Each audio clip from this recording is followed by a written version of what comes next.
Hey, it's Alicia here at newvaadvice.com, and I am back with another business building tip for you and your virtual assistant business. So today I'm going to give you one practice that can help you have a successful virtual assistant business. Are you ready? It is to practice an attitude of gratitude. Now, before you freak out and roll your eyes at me and say, it has nothing to do with business building, how is that going to help me? Just hear me out. I'm going to explain to you a why and a how, because you know I'm all about taking action. You need actionable steps in order to make progress in your business and make it the business that you want. So let's cover the why first. Well, practicing an attitude of gratitude. I am a firm believer in the concept of what we focus on expands, right? So if all you're seeing in your life is all the things going wrong, and you got a flat tire, and you got up late today, your kid forgot his lunch, you're focusing on all these negatives, and that's all you're going to see if all you're focusing on is the negatives.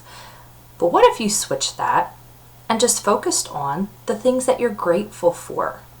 Imagine what that could do for you personally and for your business. So even little things. Just take the time to think about the things that you're grateful for. It could be things like, I can tell you right now it's really cold here. I have heat. I am so grateful for that. I'm so thankful for a warm home.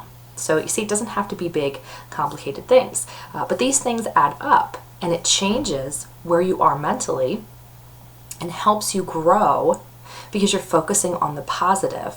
It gets you excited. It gets you wanting to find more positives. And that's what you do. You end up finding more. And it does help your business grow when you do that. It gets you motivated to keep going and taking the next step and the next step in the right direction to grow your business.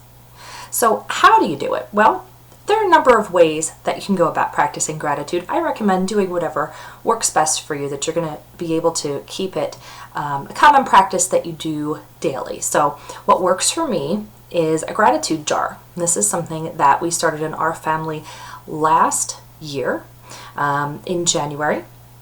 That was our first time doing it. I found a blog post about it, and of course I can't remember at the moment what post it was, or I would give credit to that person, but it was about making a gratitude jar and putting little slips of paper in there. Whenever you think of something that you're grateful or thankful for, you write it on the slip of paper and you pop it into the jar, and you keep those. You do it for a year.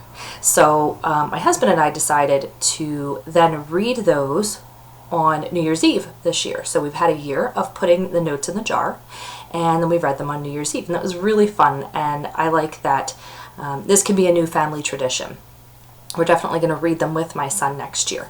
So your whole family can participate, or if this is something you want to do personally, that's fine. But for example, my son's 5. We still had him participate. He can tell us things that he's grateful and thankful for, and we've written out the notes. If your children are older, they can do it themselves. It's also a great way for them to realize all the good things they have in their life. So let me show you my jar. So for example, we had a mason jar already in our home, and you can see some of my notes in there.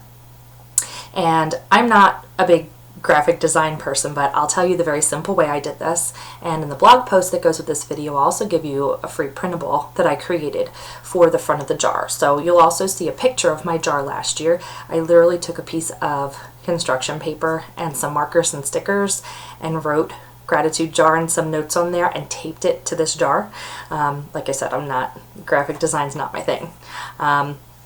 This year, I went on Canva. I love Canva and PicMonkey because they're great for people who are not great at design, and you can make all kinds of cool things. So I just made this little printout this year. I'll hold it up, let the camera focus so that you can see it. It says Gratitude Jar 2016.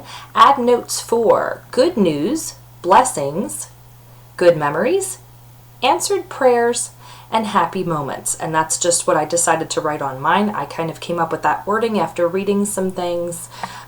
So basically when I'm ready, I am going to take this jar and tape this on here, because really honestly that's all it is for me.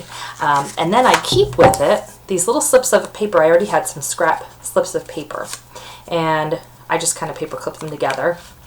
And I keep them with the jar right out in the kitchen in a place where everyone would see them. And we can pop notes in there when we want to. Like I said, it's not the only way to do it, but I just wanted to give you some ideas. I've heard people who make lists. They keep a daily gratitude list or a thankful list, notes of thanks. However it's going to work for you, but the point is what you focus on expands. So if you want good things in your life and your business, focus on the good things that you have now.